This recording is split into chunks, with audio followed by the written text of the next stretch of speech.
1947ला आपल्या भारताचे धर्माच्या आधारे दोन तुकडे करण्यात आले. मुस्लिमांना पाकिस्तान तर हिंदूंना हिंदुस्थान.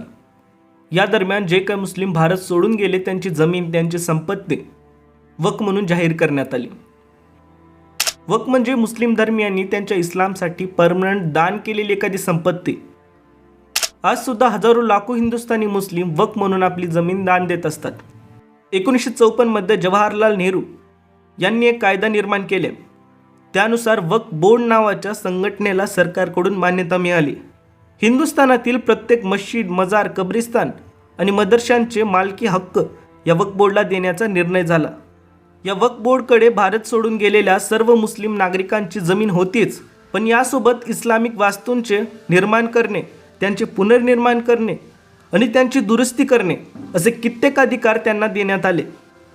वक्फ बोर्डमध्ये आरक्षण असलेले किंवा कोणत्याही धर्माच्या व्यक्तीला सहभागी होता येत नाही.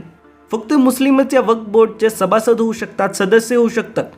1954 वक्फ ॲक्टनुसार प्रत्येक राज्यात वक्फ बोर्डचे कार्यालय निर्माण करावे आणि त्यांना केंद्राशी जोडण्यात यावे असे लिहिले होते त्यामध्ये. पण त्या काळात हे शक्य होऊ शकले नाही. पण वक्फ बोर्डकडे खूप जमीन आहे हे लक्षात घेऊन 1964 मध्ये कायद्यात बदल केले गेले आणि वक्फ बोर्डला मिनिस्ट्री ऑफ मायनॉरिटी अफेअर मध्ये समाविष्ट केले गेले आणि केंद्रात सेंट्रल वक्फ काउन्सिल नावाने एक विभाग बनवण्यात आले. थोडक्यात त्या इस्लामिक संघटनेला सरकारी संस्थेचे रूप मिळाले आणि प्रत्येक राज्यात या वक्फ बोर्डचे कार्यालय सरकारकडून बनवण्यात आले. खऱ्या अर्थाने 1995 ते 2013 दरम्यान वक्फ बोर्डला पॉवर मिळाली. सरकारने वक्फ बोर्ड कायद्यात मोठे बदल केले. वक्फ बोर्डच्या धार्मिक निर्णयात न्यायालयाला हस्तक्षेप करता येणार नाही.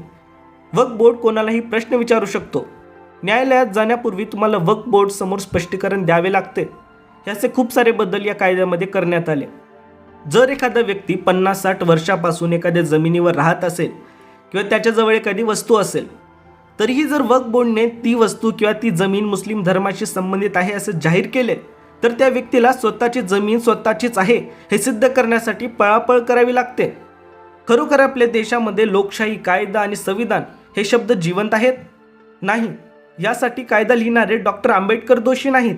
यासाठी ते सर्व राजकारणी दोषी आहेत ज्यांनी मुस्लिम मतांसाठी सर्व धर्म समभाव नावाच्या संकल्पनेचा वापर करून हिंदूंचे वाटोळे केले. आज वक्फ बोर्ड आपल्या हिंदुस्थानातील तिसरी सर्वात जास्त जमीन असणारी सरकारी संस्था आहे. एकंदरीत 8.5 लाख एकरपेक्षा जास्त जमीन या वक्फ बोर्डकडे आहे. 2022 मध्ये तमिळनाडू येथील तिरुचित्तुराई नावाच्या संपूर्ण गावातील जमीन इस्लामची आहे असं वक्फ बोर्डने सांगितले. त्याच गावात 1500 वर्ष जुने सुंदरेश्वर मंदिर आहे. ज्या इस्लामचा जन्म 1400 वर्षापूर्वी झालाय त्या धर्माचे वक्फ बोर्ड 1500 वर्षापूर्वी बांधलेल्या मंदिरावर आपले हक्क सांगत होते. शेवटी हा विषय देशभर पोचल्यानंतर सर्वोच्च न्यायालयाने यामध्ये हस्तक्षेप करून न्याय केले. अयोध्येतील प्रभू श्रीरामांच्या मंदिरावर बाबरी मशीद उभी होती. म्हणूनच वक्फ बोर्डने त्या जमिनीवर आपला हक्क सांगितले होते. हे सर्व सोडा. महाराष्ट्राचे आराध्य दैवत छत्रपती शिवाजी महाराज यांनी ज्या अफजल खानाला मारले त्या अफजल खानाच्या कबरीला काही लोकांनी मजार बनवले होते. पण शेवटी न्यायालयाच्या आदेशाने ते अतिक्रमण हटवण्यात आले. पण या न्यायनिवाड्यात 7 ते 8 वर्ष निघून गेले. या मजारावर पण वक्फ बोर्ड आपला हक्क सांगण्याच्या तयारीत होते. असोत, हिंदुस्थानाच्या उज्ज्वल भविष्यासाठी या अशा संस्था जिवंत राहाव्यात का? जेव्हा भारताचे तुकडे झाले तेव्हा पाकिस्तानातल्या हिंदूंचे काय झाले, त्यांच्या संपत्तीचे काय झाले याचे उत्तर इतिहासात आजही मिळत नाहीत. आमच्या मंदिराचे त्या पाकिस्तानात शौचालयाप्रमाणे वापर करण्यात आले. आज सुद्धा असा प्रकार सुरू आहे. खरोखर मुस्लिम धर्मियांना त्यांच्या धर्माच्या प्रचारासाठी हिंदुस्थानातली 8.5 लाख एकरपेक्षा जास्त जमीन देणे गरजेचे आहे. इतर कोणत्याही मुस्लिम देशांमध्ये वक्फ बोर्ड नावाचा कायदा नाही, तेथे अशा संस्था नाहीत, कायदे नाहीत. पण 80% हिंदू राहणाऱ्या हिंदुस्थानात हे असे कायदे आहेत. हे असे कायदे खरोखर हिंदुस्थानात राहावेत का? या सर्व प्रश्नांची उत्तरे कमेंट बॉक्समध्ये द्या.